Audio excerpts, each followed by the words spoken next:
Boa noite a todos. Me chamo João Araújo, sou engenheiro de Minas, trabalho na equipe de planejamento aqui, na equipe de planejamento de Minas Subterrânea, na Datamine.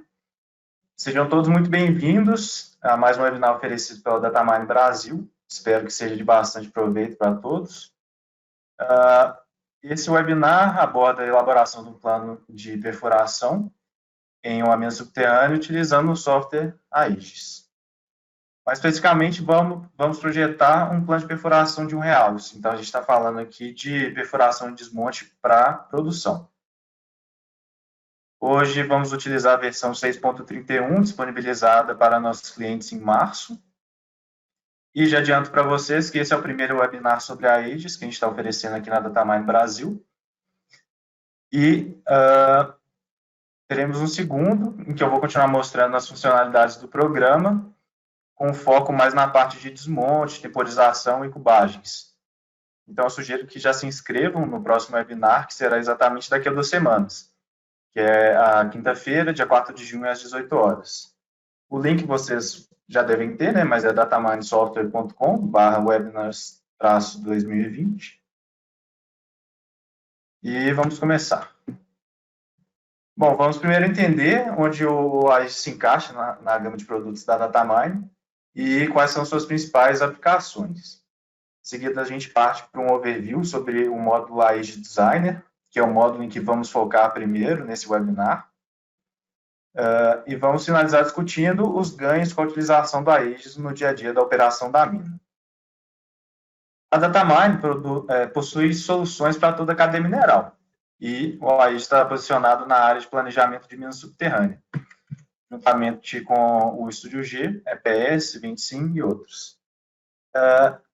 O Aegis também se encaixa na categoria de operações, assim como DataBlast, Vensim e muitos outros.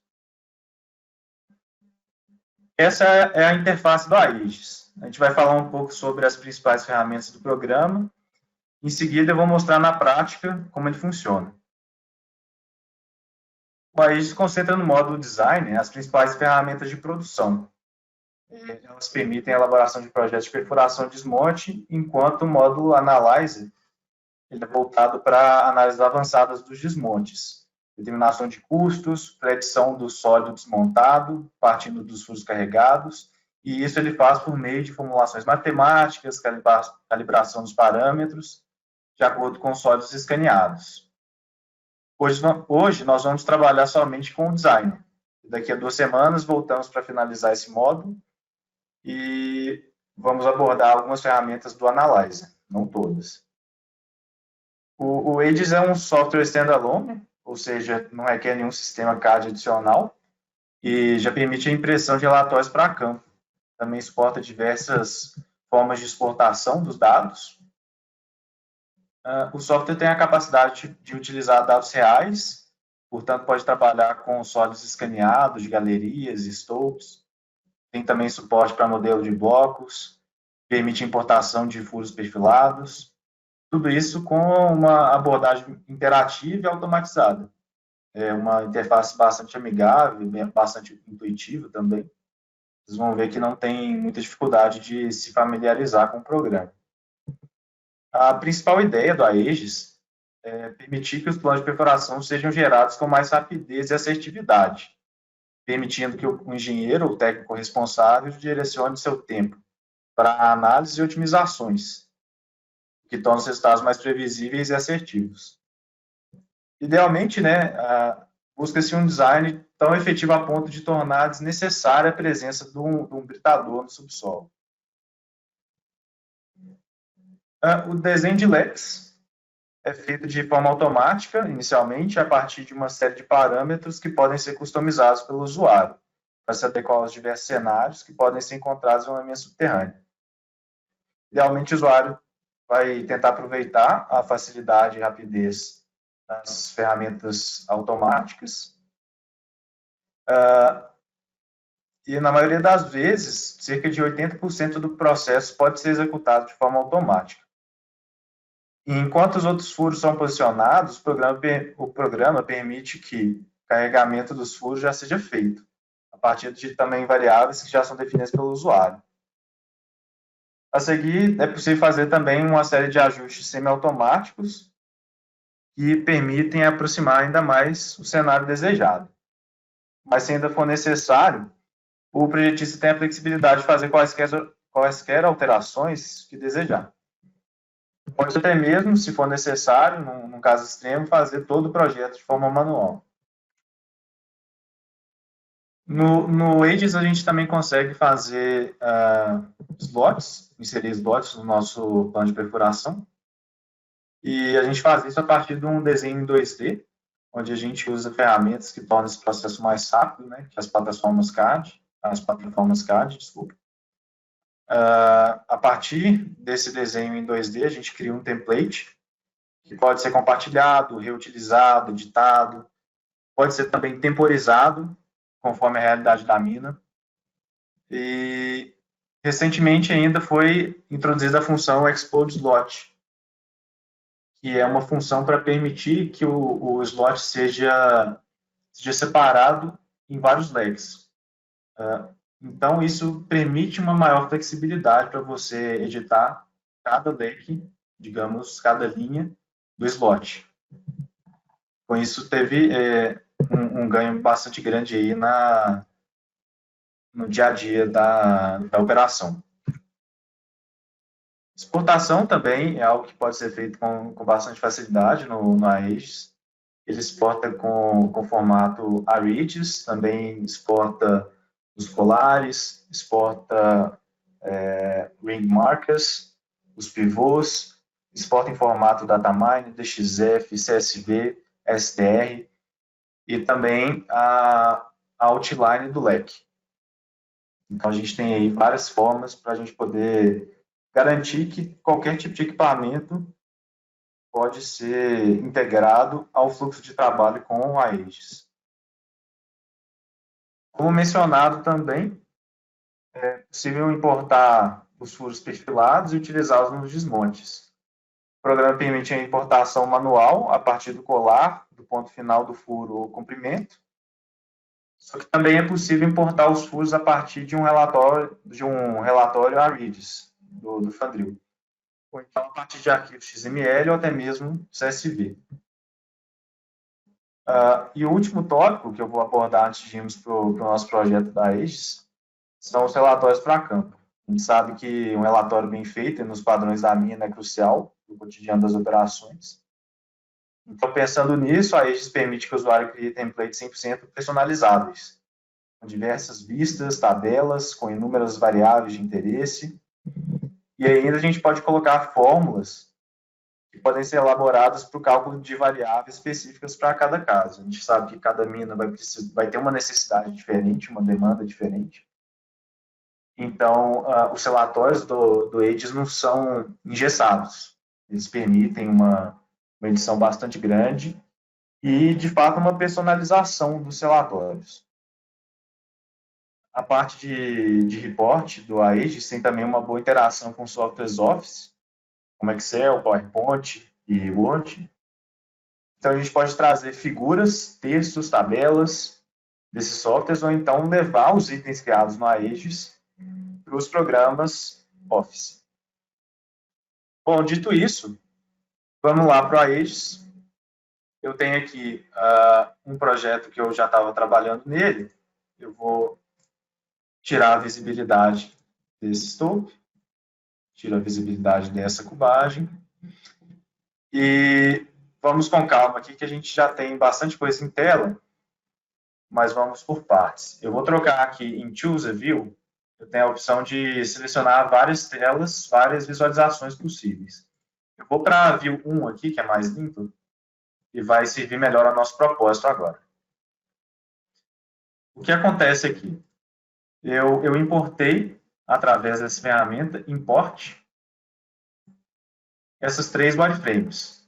A laranja, que é do escopo planejado, a preta, que é da galeria, e essa verde corresponde a um corte da wireframe de contato do minério. Como que eu posso fazer isso? Eu posso trazer uma pasta que contenha todas as wireframes que eu precise. Posso também trazer os arquivos separados, cada um, e dou um OK. Depois que eu der um OK aqui, o que vai acontecer é que todos esses objetos vão estar como não classificados. Vou mostrar como que aconteceria. Elas não estariam classificadas aqui, por exemplo, a galeria não estaria classificada como void. Então, o que você teria inicialmente seria isso aqui. 3 objetos, à medida que eu vou selecionando, eles se tornam brancos. Esses 3 objetos não estão classificados, são wireframes ou meshes aqui dentro do Aegis, e a gente pode classificá-los. Então, vou deixar claro para o programa que a galeria é uma galeria, ou seja, void. O contato do minério é uma wireframe do tipo OrContact. E aqui a gente vai dizer que o escopo planejado é um scope limit. Eu importei também um modelo de blocos, que depois a gente vai ver a visualização dele. Esse modelo de blocos ele vai servir tanto para visualização na hora de projetar os furos, quanto para cubagem posteriormente. E também eu importei essa polyline. Para os usuários de estúdio, seria uma string. O que significa essa string? Branca. Eu vou alterar a cor dela aqui para tornar ela um pouco mais chamativa, para ficar mais fácil de visualizar. Vou colocar ela rosa. Essa linha rosa, ela representa a linha de referência. A linha de referência é justamente um guia para onde vai passar o Fandril, para poder fazer a perfuração dos nossos leques.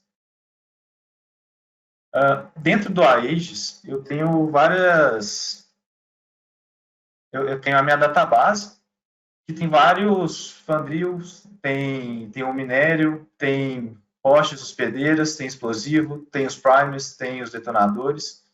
Então, é uma base de dados completa que te permite já partir desses dados aqui que foram setados no programa. Então, por exemplo, digamos que a gente vai usar o Simba S7D para fazer a perfuração dos leques. Ele já vem aqui com altura, largura, comprimento, vem com aqui as características que tem dos mestres, tem os pivôs fixos, se a gente for utilizar. Se não for utilizar, a gente pode remarcar aqui. Convenções de ângulo de dump, ângulo de rotação. Então, tem uma série de configurações. Nós temos também configurações de explosivos. Então, por exemplo, a gente pode clicar aqui e ver todas as características que a gente tem desse explosivo. Muitas delas a gente não vai usar para esse projeto, mas seriam úteis para um módulo mais avançado, que seria a questão de predição de cavidades. E, assim como eu tenho explosivos, eu tenho aqui o Fandril, tenho também primers e detonators. Acontece também de eu precisar de configurar aqui, por exemplo, um Fandril que seja, por exemplo, parecido com esse Simba, mas não exatamente igual. Então, eu posso vir ali em Drill, clico com o botão direito e clono. Aqui ele inseriu para mim um Simba S7D copy. Então, eu posso aqui editar livremente as configurações desse Fandril, sem medo de perder ou desconfigurar a minha database. Eu posso também importar ou exportar esses dados. Não vou querer salvar aqui, porque eu não fiz nenhuma edição relevante. E beleza. Eu já tenho aqui minha linha de referência que foi feita no estúdio. Ou poderia ser feita no Aegis. Vou fazer aqui a linha de referência no Aegis. Como que a gente faz isso? A gente vai para o menu Select Wireframes. Dentro de Polylines, a gente tem a opção From Elevation. Ele vai alterar aqui para mim a vista, para eu poder selecionar uma elevação de forma fácil. Eu vou selecionar aqui a elevação correspondente a essa linha. Não é tão relevante assim a elevação. A gente quer, idealmente, que essa elevação seja a da linha do pivô, do funil, mas se não for exatamente, não tem problema. Então, aqui eu vou selecionar a minha elevação, ele faz um corte automaticamente para mim, e eu já posso aqui desenhar minha linha de referência. Essa linha de referência vai ser a percorrida pelo Fandril. Ele me dá a opção aqui de nomear, então eu vou nomear aqui referência, e vou colocar a altura em milímetros, 1900, porque a altura do meu pivô, do Fandril que eu vou usar, está a 1900 milímetros do chão. Outra possibilidade, se eu não desenhasse exatamente ali na altura correta, eu poderia, por exemplo, projetar essa linha de referência para a base da galeria com uma distância. Como que é isso? Vou mostrar para vocês. Primeiro eu vou tirar essa wireframe aqui de Or Contact, vou desabilitar a visualização dela, só para tornar um pouco mais limpa a nossa vista. E vou mostrar essa opção de projeção. Também é uma ferramenta relativamente nova. Então, aqui, From Polyline Projected to Void, a gente pode usar essa ferramenta para projetar essa linha referência 1900 com um intervalo de pontos de 0 a 1 metro a uma distância de projeção, digamos, de 1,50 m, a partir de qual referência? Da 1, ou seja, a partir do chão. A gente poderia configurar aqui um offset do início da linha. Então, por exemplo, observem lá o início dessa linha. Ela se move um pouco para frente. O mesmo poderia ser feito com o fim, mas aqui não é o desejado. Vou alterar a cor aqui, para ficar claro qual que eu estou desenhando. E aqui já não vai chamar mais referência 1900, vou chamar referência 1500. Ok. Então, aqui eu já tenho essa opção de projeção. Ela, basicamente, para os usuários do estúdio, ela vai fazer um PTW, projetar para o wireframe e depois transladar 1,5 m para cima.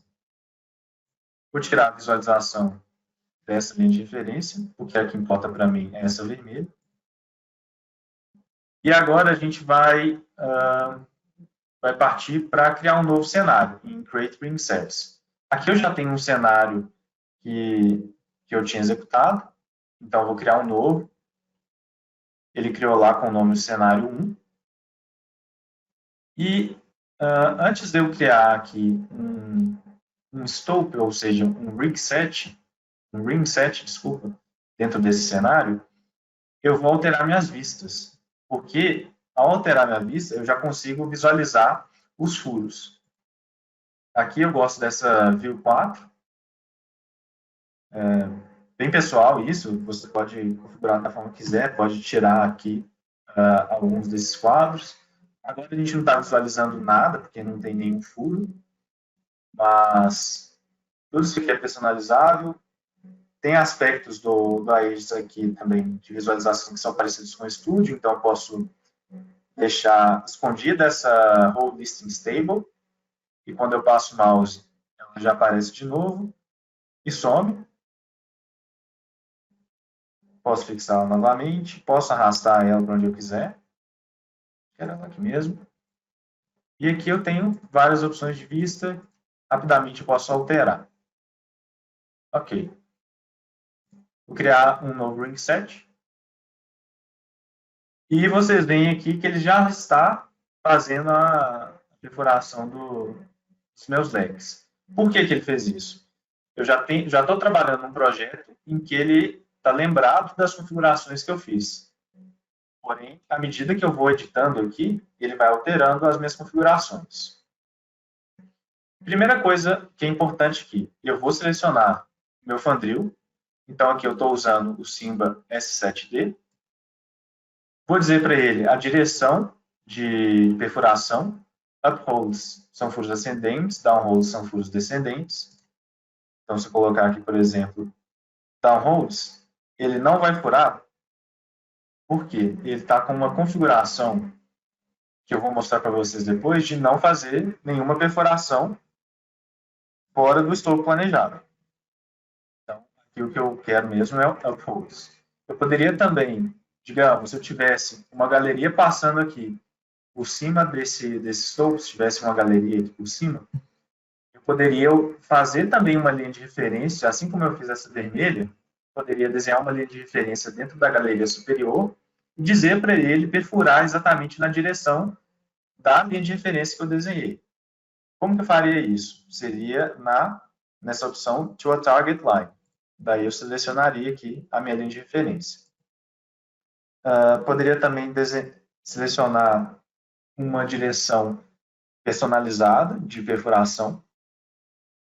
Aqui, apesar de eu ter um mergulho aqui de uns 70 graus, não é necessário, eu posso deixar simplesmente como upholds, eles já conseguem fazer. Seria mais ideal se tivesse algum mergulho mais horizontalizado, 40 graus ou algo assim. Dentro dessa janela também tem a opção Scope Limit, que eu vou determinar qual que é a wireframe que vai determinar o meu scope planejado. Tenho também minha linha de referência. A gente tinha desenhado a linha de referência em 1900, então vou selecionar ela aqui. Eu poderia também usar uma offset line, que ela vai dar exatamente um offset da linha de referência, mas não vai ser o caso aqui. Passando também para Pattern Parameters, a gente tem várias opções do padrão aqui de perfuração dos leques. Antes disso, vamos entender um pouco as vistas aqui. Veja bem, a gente tem ali em 3D, calma, a gente já vai consertar aqueles furos que estão para fora ali do scope. Aqui a gente tem a vista em 3D. Temos também uma visualização aqui em corte do leque. Então, a gente vai visualizar aqui os furos. Enquanto a gente vai configurando a geração automática dos furos, dos leques, a gente pode também já ir selecionando, a gente pode fazer medições. Vou mostrar para vocês como funciona essas vistas, não as vistas, mas essas ferramentas aqui na tela do Aegis posteriormente. Aqui a gente tem uma visão em plano e alguém pode perguntar, mas onde está esse corte? Eu posso clicar aqui e ver na janela 3D onde está esse plano. Eu vou querer localizar esse plano mais ou menos na altura da minha linha de referência. Então, ele está na altura da minha linha de referência. Se eu quisesse ver meus furos, eu poderia ir trazendo esse plano mais para cima. Vocês veem que o plano é representado em todas as vistas. E a mesma coisa com a janela Long Section View. Eu posso mostrar aqui onde que está o meu plano de corte. Aquele plano de corte não me ajuda muito. Eu vou trazer aqui mais para próximo do nosso scope. E tá ok?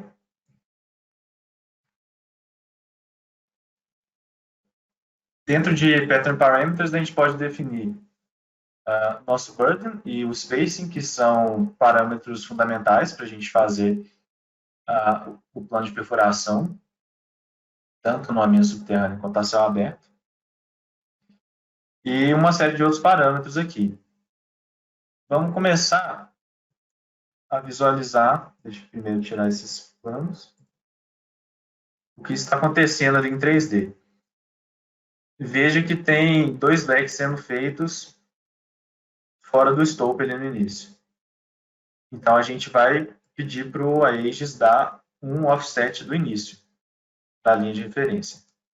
Quanto que vai ser esse offset? a gente não sabe exatamente, tem que ir testando. Porque eu não desenhei minha linha de referência exatamente a partir do início do scope.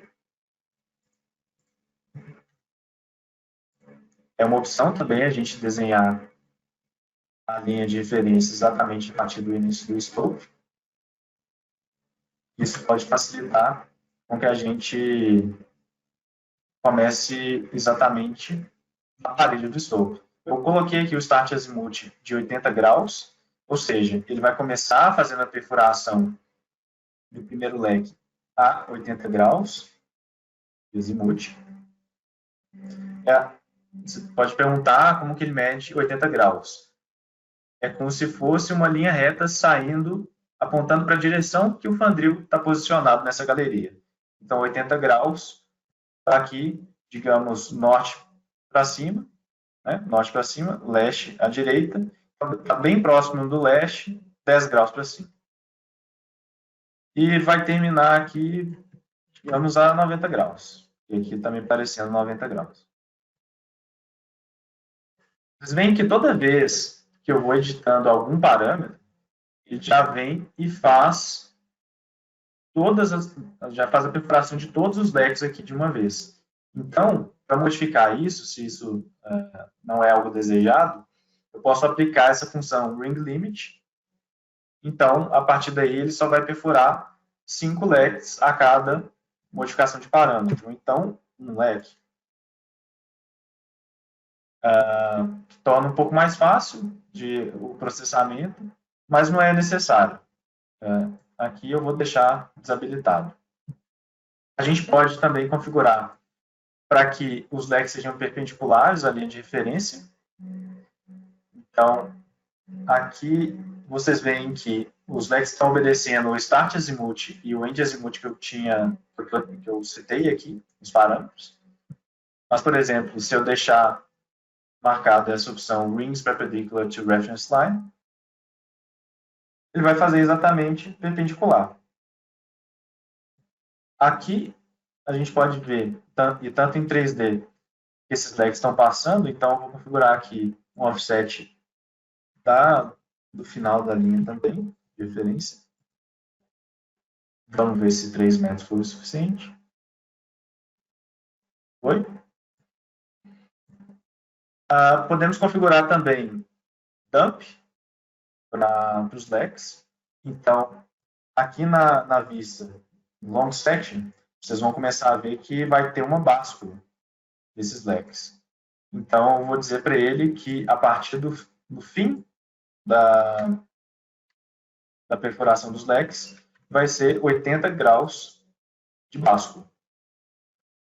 Então, como o início é 90 graus, ele vai fazendo uma gradação entre os legs. Se isso aqui não for o desejado, para o seu caso, não é problema. A gente pode editar isso posteriormente, tanto nessa tabela aqui, no Scope Layout Table, quanto na Whole Distance Table, onde vai permitir que a gente modifique a báscula de cada furo. Mas, por enquanto, a gente está fazendo a configuração automática. Vou desmarcar a opção perpendicular à linha de referência e vou deixar, desculpa, não é aqui, deixar o dump igual a 90. Configurei, né, meu burden igual a 1.8 metros, full spacing igual a 1.9, que seria esse maximum sweep angle. Para eu mostrar essa configuração, eu vou desabilitar a função que proíbe o AEG de gerar legs fora do scope. Para isso, eu vou sair daqui dessa configuração, vou lá no ícone do AEG, em preferências, e vou desabilitar essa opção aqui. Ok. Crio um novo cenário. Escolho só minha linha de referência aqui e coloco o offset que eu já tinha configurado. E vejam que ele está perfurando aqui para fora do scope. O maximum sweep angle ele vai determinar justamente a angulação dessas linhas amarelas de referência aqui nas laterais. Então, nesse caso, ele vai perfurar upholds, ou seja, vai perfurar exatamente a 90 graus para cima, e vai permitir que os leques vão de menos 45 graus a mais 45 graus. Menos 45 seria aqui no sentido horário e mais 45 no sentido anti-horário. Eu poderia limitar isso a, por exemplo, 0 no sentido horário. Eu só quero que ele perfure nessa direção, na direção do mergulho. Porém, aqui eu já começo a limitar alguns furos, ou seja, ele poderia fazer um furo, por exemplo, nessa região, mas ele está limitado pelo minimum sweep angle que eu configurei. Acontece que com a configuração para perfurar somente dentro do stope, a gente nem precisa se preocupar tanto com isso. Então, eu vou sair, voltar. Deixo sempre marcada essa opção. Ela ajuda bastante. Eu vou voltar aqui com meus parâmetros. Aqui 1.8, 6, 3. Minha linha de referência. Ok. Também tinha colocado starts multi-ilhas. Outras configurações. Rotação relativa, que seria algo similar ao Custom Drill Direction Angle, porém individualizado por leque, que poderia dizer para ele perfurar numa angulação determinada. Não vou querer fazer isso. Posso configurar aqui o mínimo espaçamento entre os colares dos furos. Vou configurar também o comprimento mínimo de cada furo, para 1.2 metro. E o comprimento máximo dos furos. Aqui ele já tem uma ligação com a database. Então, por exemplo, se eu tentar colocar 99 metros, ele não vai deixar. Por quê? O Fandril está configurado com o máximo comprimento de perfuração de 20 metros. Então, ele não vai deixar perfurar mais do que isso. Se eu colocar 15, ele permite. E ali os furos não estão chegando até o final do stope, os furos que deveriam ser mais compridos. Vou voltar para 20 metros. Podemos trabalhar com pivôs fixos ou sem pivôs fixos. Então, aqui eu estou usando três pivôs fixos, um central, um a menos 1,50 m e outro a mais 1,50 m. Então, ele tem a opção de utilizar esses três pivôs e vai fazer como achar melhor. Posteriormente, eu posso editar isso. A gente tem aqui também uma opção bem importante, eu vou mostrar para vocês, que é essa Ignore Contacts.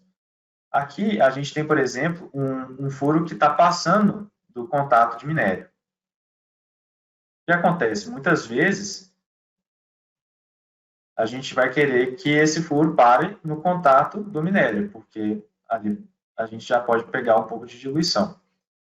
Então eu vou configurar para ele não ignorar os contatos e vou ver o resultado aqui. Então vejam que ele não chegou até o limite do stope. Ele chegou somente até o limite do contato ali. Ok?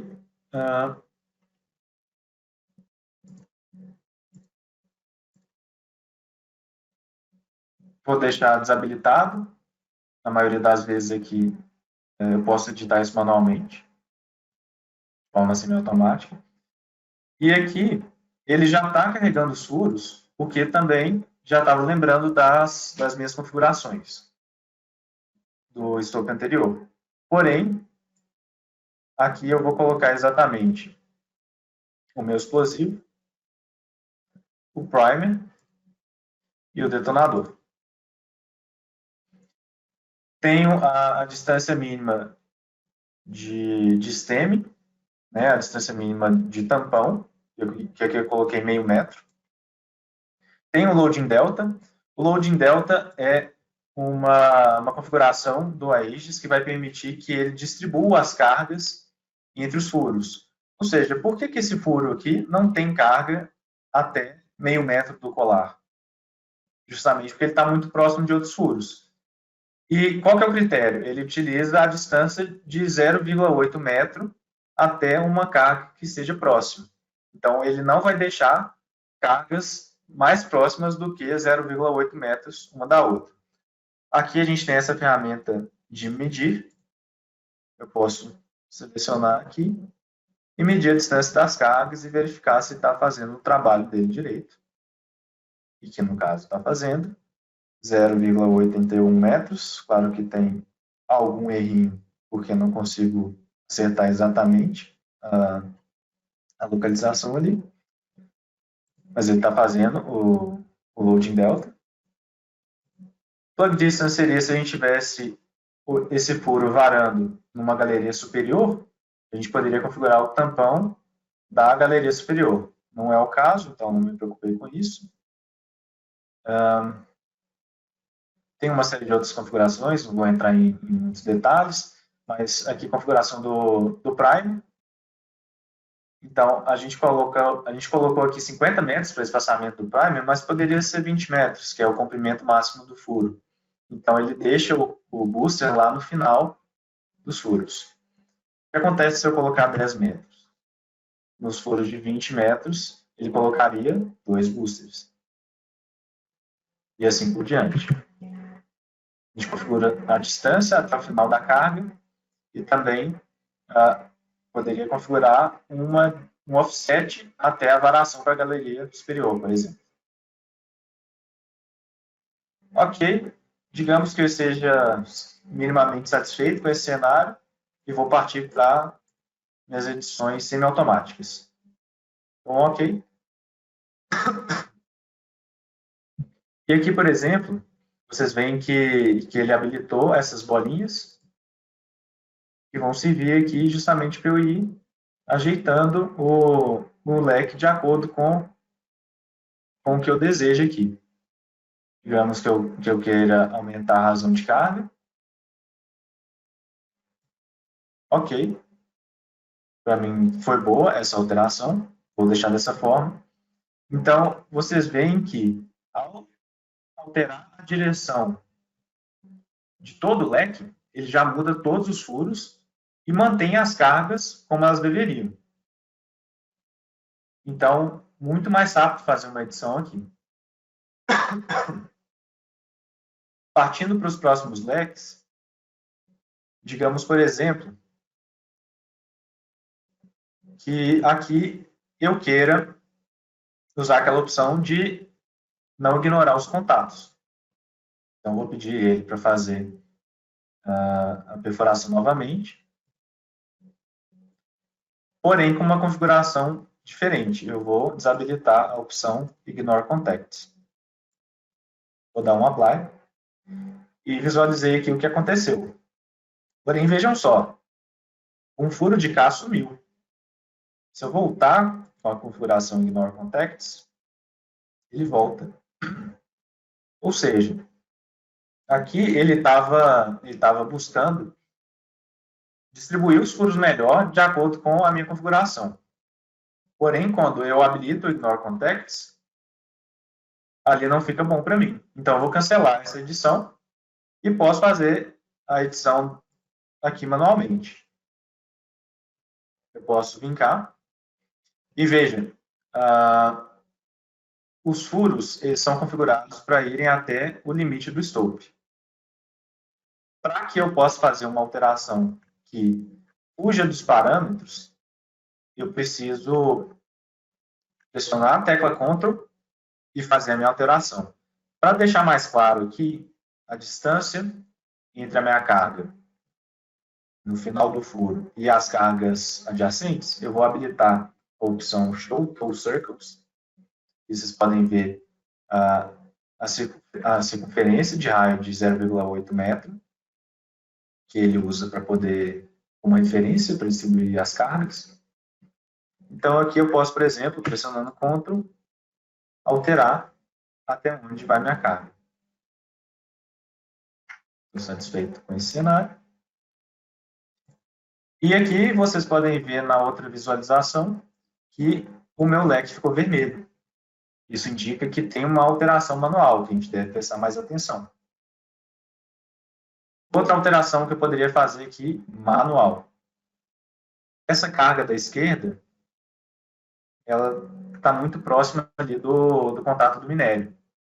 Vou até habilitar aqui meu modelo de blocos. Vou aplicar, é um modelo de ouro. Vou aplicar aqui a legenda de ouro. Sendo que vermelho aqui são os teores mais ricos, amarelo médio e verde teores mais baixos. Então vocês podem ver realmente que talvez aqui eu tenha uma diluição. Então aqui eu estava no modo de seleção de furos, eu posso alterar o modo de seleção de cargas. Ele permite que eu deslize essa carga para cima, por exemplo, reduzindo a carga ali no contato.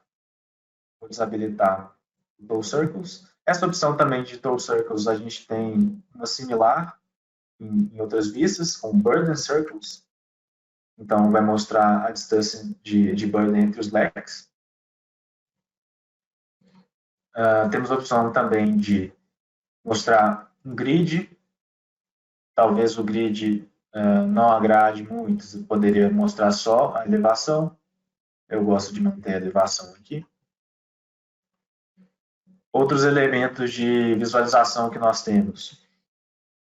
Nessa vista, a gente tem, por exemplo, esse retângulo preto, que é justamente a outline do Fandril, para dar uma noção de como que ele está localizado dentro da galeria. Então, por exemplo, vou aumentar essa tela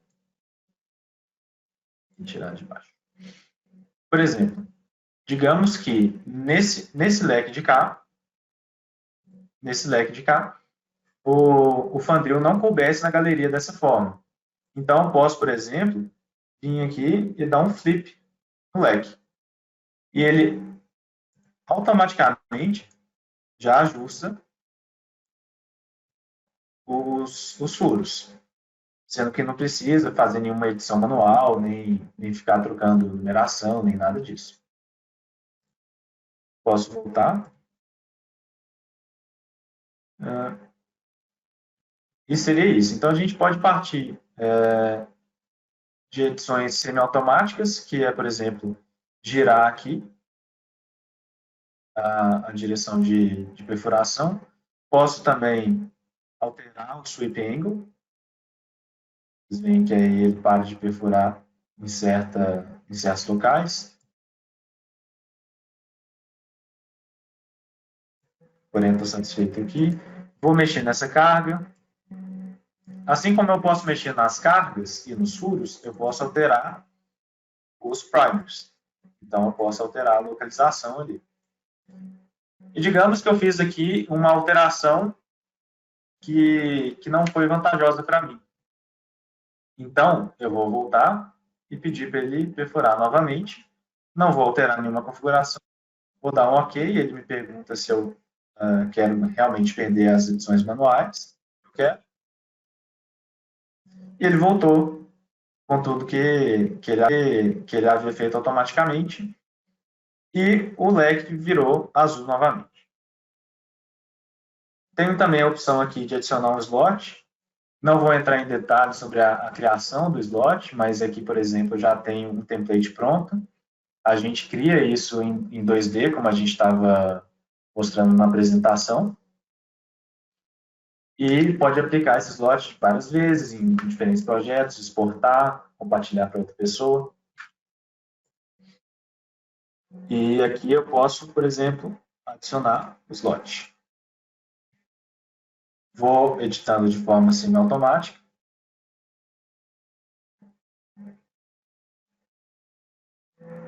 Até posicionar onde seja de forma adequada. Há uma opção também que eu não tinha mencionado, é a opção de posicionar a zona de perfuração manualmente. Então, posso vir aqui, Position Drill Zone Manually, e posso, por exemplo,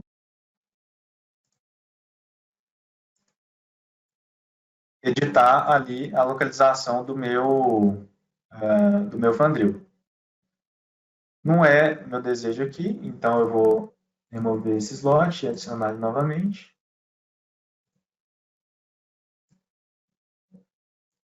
Vou deixar ele dessa forma. Digamos que aqui eu queira,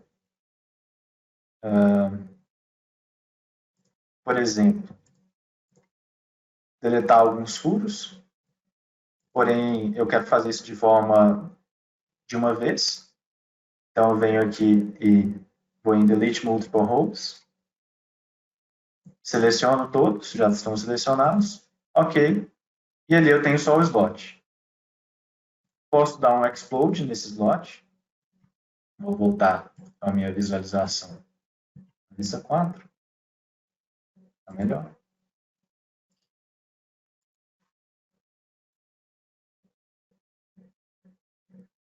Explode slot. Vou deletar o slot completo, original, desse furo, esse leque, como é chamado. Quero manter as alterações sim. Então, ele tem aqui, individualizado por leque, o slot. Posso aqui também fazer alterações manuais. Para que eu não tenha underbreak, eu poderia, por exemplo, adicionar um novo furo. Não quero ele a partir desse pivô, porque está muito próximo do outro furo. Então, vou arrastar para cá. Beleza, vou adicionar outro furo aqui. Alterar o pivô. E vejam que ele perdeu as cargas. Vou adicionar as cargas novamente. E aqui eu tenho meu slot. Posso também alterar a posição do leque. Esse leque está me parecendo muito próximo ali na vista 3D, se vocês podem visualizar. Então, vou trazer ele um pouco para trás.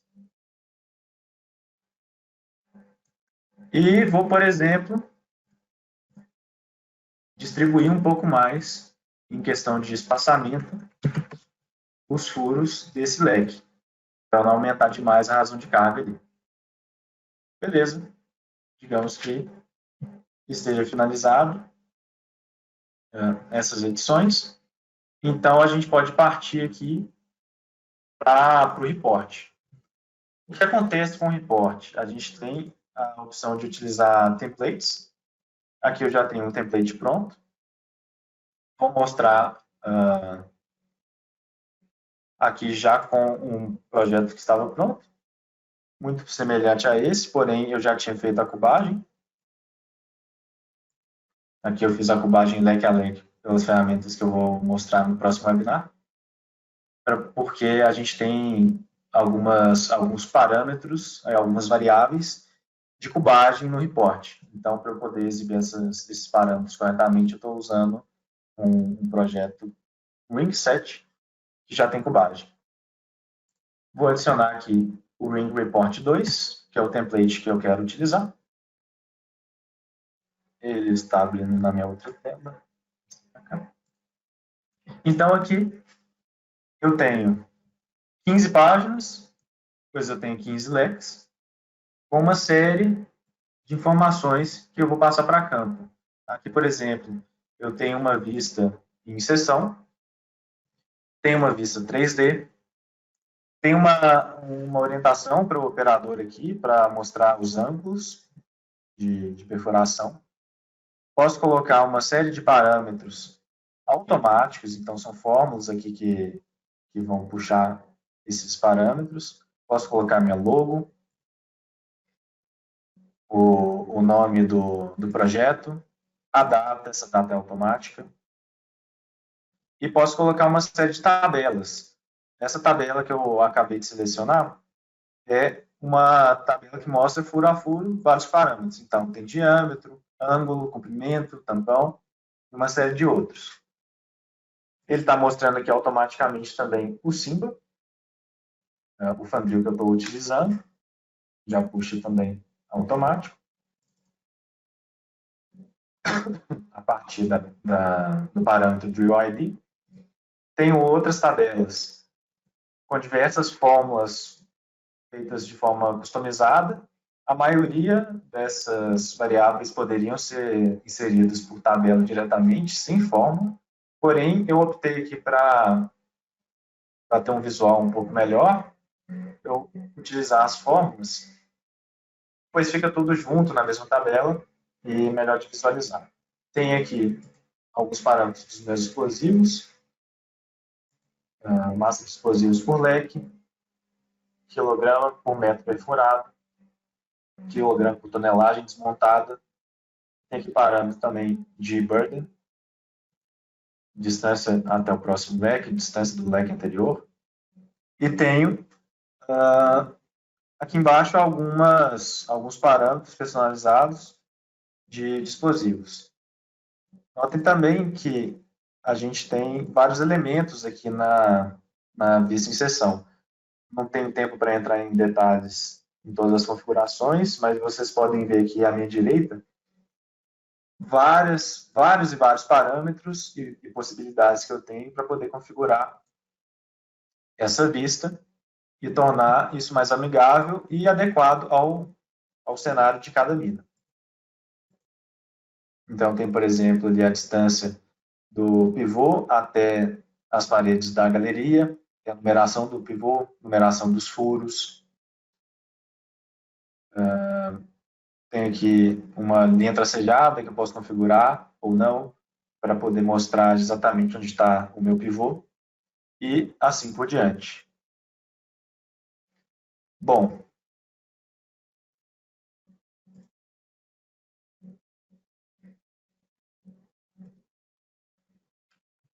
então, o que a gente viu aqui com a Aegis? Com essa breve introdução, né, das principais ferramentas para a elaboração do plano de perfuração. A gente viu que a Aegis, a gente pode utilizá-lo para fazer designs bastante rápidos e assertivos. Os relatórios que vão ser enviados para o campo vão ser automatizados por meio de template. Isso permite um ganho de tempo muito grande, comparado a uma rotina da mina utilizando plataformas CAD. Isso permite que os responsáveis pelo plano de fogo foquem a maior parte do seu tempo nas atividades que são mais relevantes e menos repetitivas, que seriam análises, otimizações, de forma a ter um resultado melhor. E outra vantagem é a integração com o módulo Analyzer, que é justamente onde a gente vai poder fazer essas análises dentro do mesmo software. Então, no final, a gente espera ter uma maior previsibilidade dos resultados e os resultados mais assertivos. Lembrando também, pessoal, e eu vou comentar isso mais a fundo no próximo webinar, o Analyzer é uma licença à parte, então a gente vai ter essa integração a partir de uma outra licença. Por fim, os desenvolvedores do Aegis estão sempre dispostos a ouvir as demandas dos clientes, então novas funcionalidades estão sendo rotineiramente adicionadas, sempre atendendo aí a demandas e também as visões dos desenvolvedores que podem trazer novas ferramentas aí sempre que forem necessárias. Bom, pessoal, era isso que eu queria trazer para vocês hoje. Espero que tenha sido claro. De qualquer forma, se ficou alguma dúvida ou gostaria de fazer alguma pergunta sobre a Aegis, questão de licenças, ou agendar uma demonstração, sinta-se à vontade para enviar um e-mail para joão.araújo@dataminesoftware.com. Convido todos vocês novamente a se inscreverem pelo site para o próximo webinar de Aegis, em que vamos abordar o plano de desmonte e algumas ferramentas também do módulo Analyze. Convido também que se registrem para os outros temas. Nossa equipe está se esforçando aí para entregar um conteúdo, informação de qualidade. e nesse cenário atual não poderia ser diferente. Muito obrigado a todos pela atenção e uma boa noite.